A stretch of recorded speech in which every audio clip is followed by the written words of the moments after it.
Coucou tout le monde, je vous retrouve pour la vidéo de la semaine du 9 au 15 mai.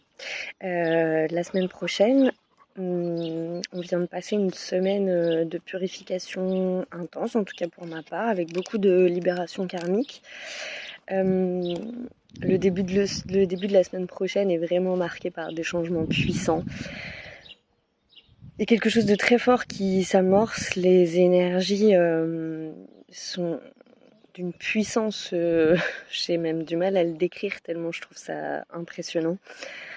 Les plus sensibles d'entre nous peuvent vraiment s'en rendre compte dans la matière. Je vous donne des exemples tout bêtes qui me sont arrivés la semaine dernière, parce que c'est toujours plus parlant quand il y a des exemples, mais la semaine dernière, au travail, ça se passe pas hyper bien, hein. De fou, je suis confrontée à beaucoup de malveillance, de méchanceté. Alors, pas forcément directement envers moi, mais c'est une atmosphère véritablement assez lourde, avec beaucoup de malveillance, vraiment de méchanceté, de coups bas, de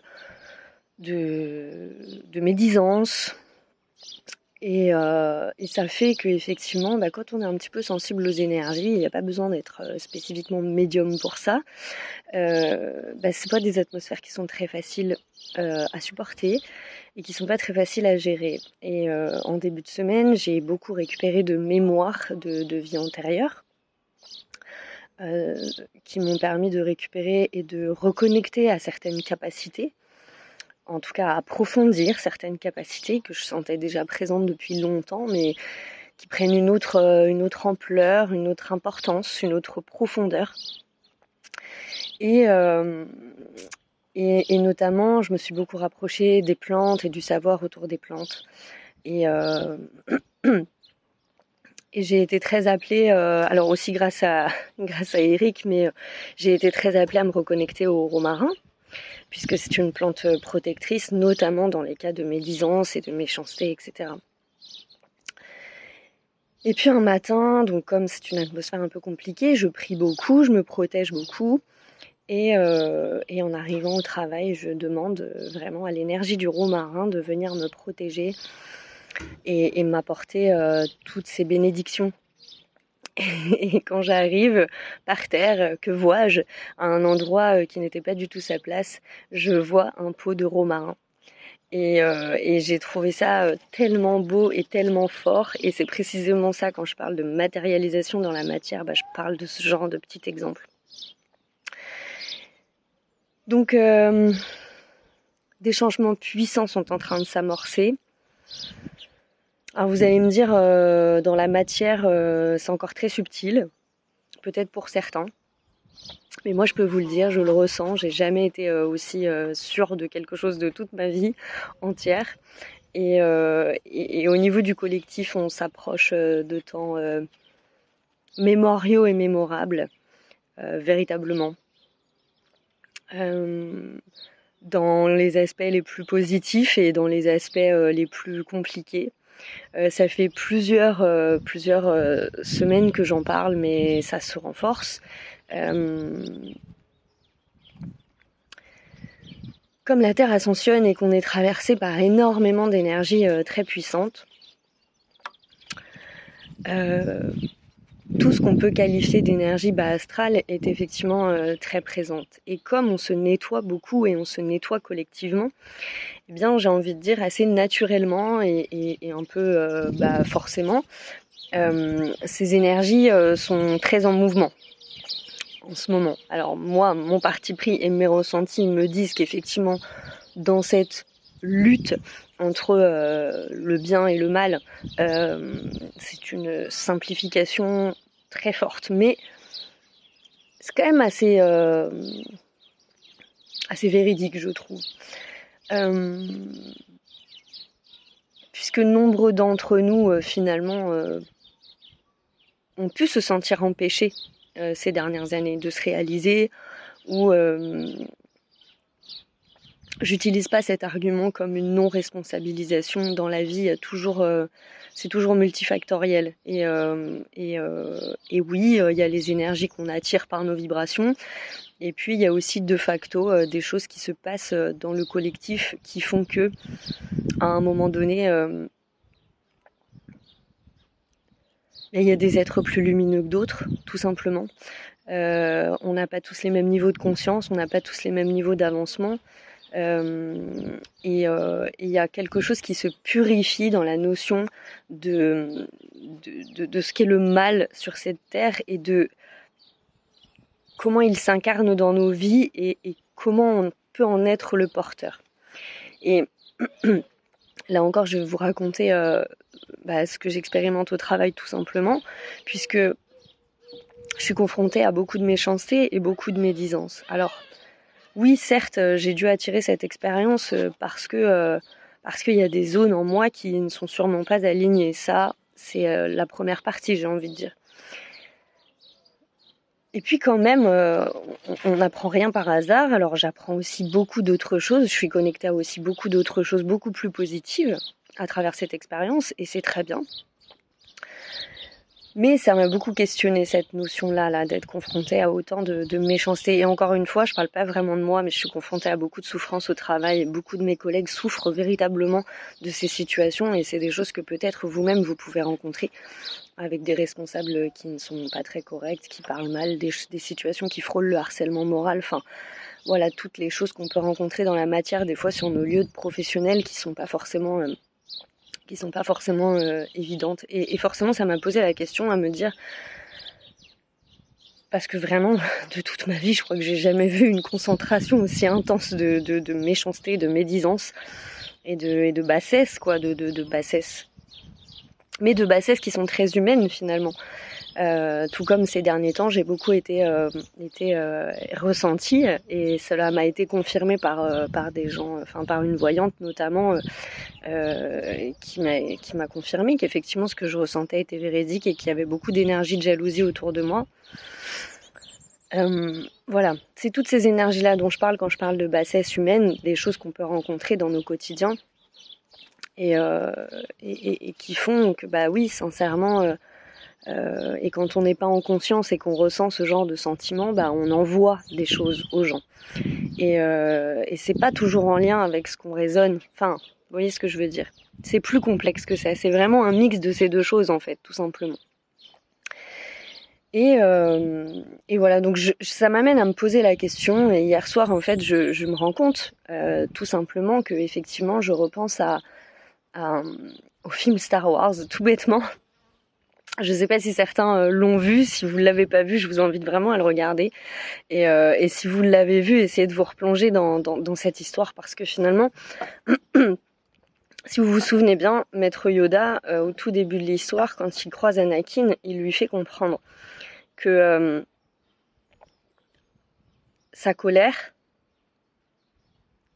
c'est son pire ennemi. Et quand on est confronté à de la bassesse comme ça, on peut avoir tendance à ressentir de la colère. Et avoir envie, à un moment donné, pas forcément de se venger, mais de se dire pourquoi le karma ne se fait pas? Pourquoi est-ce que ces gens continuent à faire du mal aux autres en toute impunité et continuent de blesser comme ça des gens? Et c'est pas facile, j'en parlais déjà dans des vidéos il y a plusieurs semaines, c'est pas facile d'incarner sa spiritualité dans la matière. Et c'est dans ce genre de moment qu'on en fait l'expérience. Et il se trouve que j'en fais l'expérience. Et face à des situations comme ça, je suis pas tentée nécessairement de me venger. Mais je ressens de la colère, parce que ce n'est pas juste.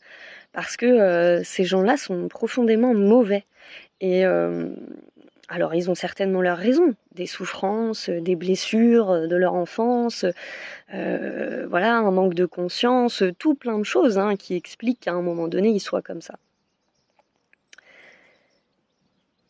Mais comment on se protège? Comment on arrête ça? Et comment on fait comprendre finalement? Et comme beaucoup de mes collègues, tout le monde ne réagit pas forcément parce qu'on tient tous à nos travails, on a tous besoin d'argent, donc en fait on encaisse, on dit rien et puis voilà. Et puis on supporte et puis on prend sur nous et puis il y en a qui partent en burn-out et puis qui partent en dépression et qui voilà. Moi c'est une expérience temporaire donc j'ai envie de dire je le vis le moins mal possible, mais c'est ce que je crois chez mes collègues. Et c'est je trouve ça profondément triste. Et dans Star Wars, effectivement, eh bien, on se rend compte que nos émotions, les pires de nos émotions, comme la colère, etc., bah, c'est ça qui nous empêche à un moment donné d'aller vers la lumière complètement. Et Maître Yoda explique à Anakin à quel point, s'il reste prisonnier de sa colère, il se dirigera forcément vers le côté obscur. Et c'est tout un exercice de contrôle de ses émotions que de ne pas céder au côté obscur de la force et de rester du côté lumineux. Et dans le côté lumineux, il se trouve qu'il y a les Jedi. Et que les Jedi ont non seulement un fort contrôle de leurs émotions, au-delà de leur capacité de télépathie, de télékinésie, etc. Ils ont surtout un fort niveau de contrôle de leurs émotions pour ne pas se laisser dominer par la peur. Puisque la peur, c'est tout en fait. La peur, c'est la colère. La peur, c'est le démarrage de toutes les énergies sombres finalement. Eric l'explique très bien dans sa vidéo d'ailleurs de la semaine prochaine. Et ce que je voulais vous transmettre à travers ça, c'est que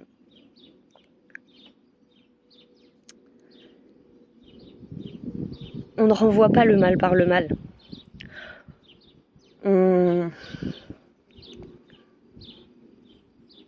On essaie d'être au-dessus. Et surtout, on peut travailler, particulièrement quand on est sensible, avec des énergies qui sont plus subtiles, à l'image de ce que font les Jedi. Ils utilisent la force, dans toute sa lumière, pour pouvoir se défendre et se positionner. Et effectivement, dans Star Wars, il y a bien une lutte entre le bien et le mal. Tout est métaphore, finalement, si on y regarde bien. Enfin, en tout cas, moi, ça me parle. Je sais pas si ça va parler à tout le monde, mais voilà. Et il y a beaucoup de protection en ce moment, vraiment énormément. Alors là, si vous avez des doutes, encore une fois, j'en suis sûre et certaine, il y a énormément de protection en ce moment. On est très protégés en permanence. Et ça, c'est magique. Il y a un niveau d'amour et de protection qui est phénoménal et qui est merveilleux. Il faut y croire. Véritablement, il faut y croire. Je le répéterai encore et toujours, c'est vraiment le moment de croire parce que je serais pas étonnant qu'on puisse avoir des apparitions ou littéralement voir des miracles, hein, vraiment, parce que c'est quand même assez impressionnant. Mais il faut croire, le démarrage de tout, c'est de croire que c'est possible. La magie est excessivement présente à celui qui a envie de l'utiliser. Et en suivant les règles, et les règles elles sont simples, c'est de ne pas se faire le bras armé de la justice, parce que là on serait dans le jugement. Mais à un moment donné, souvent on se demande pourquoi est-ce que les gens sont méchants, pourquoi est-ce que y a des gens qui font du mal. Eh bien, je crois sincèrement que les gens font du mal parce que trop souvent, les personnes qui ont un cœur profond, des valeurs, de l'amour, ne se positionnent pas assez en fait, tout simplement. Et par cet effet, parce que parfois on n'a pas confiance en nous, parce que pour plein de raisons, eh bien finalement on laisse la place à des gens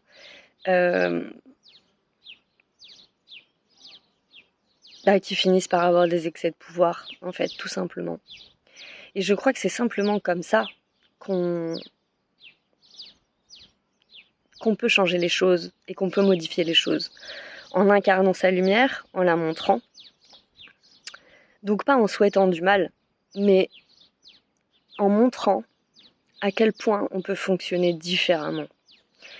Et j'ai été très touchée hier matin parce que vraiment je constatais cette méchanceté et je sentais bien que mon cœur il était emmené vers de la rancœur, vers de la colère, vers... Et j'ai pensé à tous ces gens sur Terre qui font du mal et mon esprit a switché grâce à mes guides. Et j'ai ressenti, et j'en suis encore émue quand j'en parle parce que j'ai ressenti toutes les personnes sur cette Terre, les milliers et les millions de personnes qui sont bons, qui se lève tous les matins avec le sourire, qui essaie de donner du cœur aux gens dans leur quotidien, qui tiennent la porte aux autres, qui font des petites attentions dans le quotidien et qui refusent systématiquement dans leur quotidien d'aller vers la méchanceté, la bassesse. Et c'est tellement puissant, véritablement. Ça peut paraître naïf et totalement bête ce que je suis en train de dire, j'en ai conscience, mais je mesure la puissance de tout ça. Et je crois qu'on combat par ces armes-là. Et je crois aussi que l'étape d'après, quand on a suffisamment confiance en soi, eh bien, c'est de travailler avec toutes les énergies subtiles qu'on puisse, pas seulement en envoyant de l'amour pour envoyer de l'amour. Encore une fois, si vous regardez Star Wars, Maître Yoda, il est pas trop en mode licorne et bisounours. Il est juste conscient de la force, à un moment donné, du pouvoir de l'amour. Et le pouvoir de l'amour, c'est pas un espèce de truc un peu bêta qui fait que je suis amour et tout va bien. C'est juste comprendre qu'on est tous des êtres humains et qu'on a tous des failles, des blessures, des douleurs, des peines.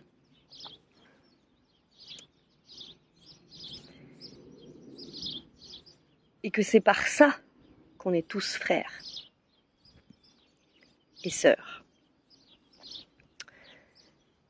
Mais comprendre ça, ça ne veut pas dire que je laisse l'autre me marcher dessus.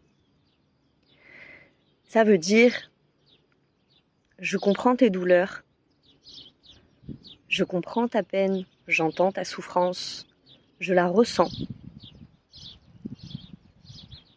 Mais je ne peux pas te laisser agir comme ça. Donc, je mets des barrières, je me protège. Et par ce simple fait, énergétiquement, je te renvoie à ta propre responsabilité. Je te montre le miroir de cette conscience, pardonnez-moi, que tu dois accueillir et recueillir. Et c'est tout en fait. Et ce sont les énergies qui s'occupent du reste. Ce n'est pas nous, ce n'est pas notre volonté, ce n'est pas de la vengeance, c'est simplement les énergies. Et je crois vraiment que c'est pour ça que cette montée en conscience se fait si fort. C'est parce que précisément, nous devons comprendre que tout s'inscrit dans une loi cosmique, que nos petites vies humaines s'inscrivent dans un grand tout, et que dans ce grand tout, les gens de bien, ça peut paraître très binaire ce que je suis en train de dire et presque très duel finalement, mais ça ne l'est pas. J'espère que je me fais bien comprendre. Ça ne l'est pas parce que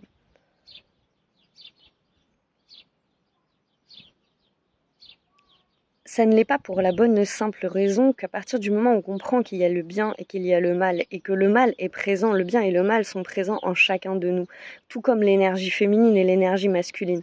À partir du moment où on fait cette unité, en comprenant à quel point ces énergies nous habitent tous, alors l'unification est possible. Et quand je dis il y a des gens de bien, etc., c'est des gens de bien en conscience, c'est ça que je sous-entends.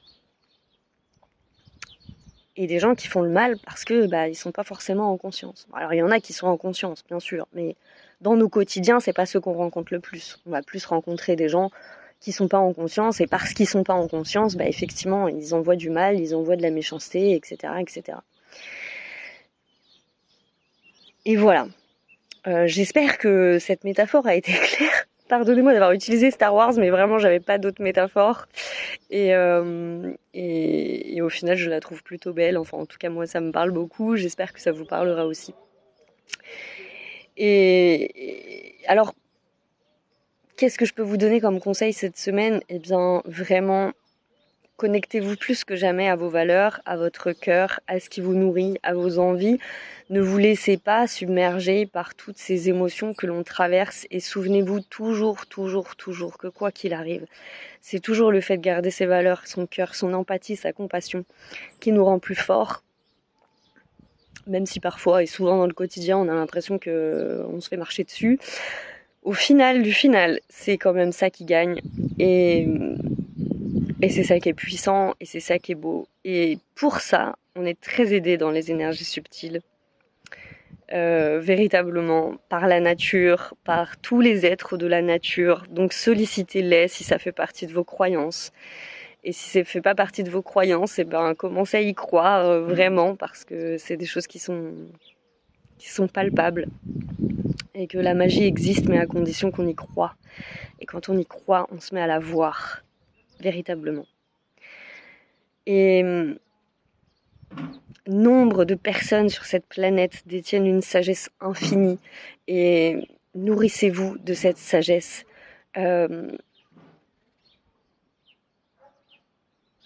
Mettez-la en expansion et montrez-vous tel que vous êtes. Il y a un véritable apprentissage par rapport à ça et par rapport au fait d'incarner non seulement sa spiritualité mais d'incarner sa lumière. Et c'est valable aussi pour le collectif et pour tous les positionnements qu'on peut avoir dans la vie parce que je crois qu'on va être amené beaucoup à se positionner sur certaines choses, à réfléchir sur des valeurs, sur des choses comme ça. On est beaucoup plus puissant qu'on ne le pense, qu'on ne nous l'a jamais appris et cette puissance, elle se réalise par ce genre de choses, elle se matérialise dans la matière par ce genre de choses. Voilà. Je vous souhaite une excellente semaine, véritablement. Il devrait faire beau encore, donc profitez, ressourcez-vous, prenez le temps, n'oubliez pas de ralentir parce que les énergies sont très fortes. Donc c'est important de respirer et de se faire du bien un petit peu dans le quotidien, même par petites doses si on est débordé, et croyez-moi, je le suis en ce moment. Mais c'est important parce que ça permet de trouver le juste équilibre et d'être connecté à cette force, à ce fluide autour de nous qui est juste formidable. Vraiment, même si dans la matière on expérimente encore des choses qui peuvent être désagréables et lourdes et qui peuvent nous pousser à l'incompréhension parfois. Donc voilà, je vous souhaite une excellente semaine. Et puis, écoutez, on se retrouvera certainement pour de nouvelles vidéos. J'essaierai d'en faire un petit peu plus des petites, mais je vous promets rien parce que pour le moment, c'est un petit peu compliqué et que, comme vous, j'apprends tous les jours. Donc, j'essaie aussi de vous transmettre les apprentissages et la sagesse une fois ils ont été passés et digérés et de pas... d'essayer de vous transmettre le moins de somme possible, c'est toujours mieux comme ça. Voilà, je vous souhaite une bonne semaine et je vous dis à plus tard.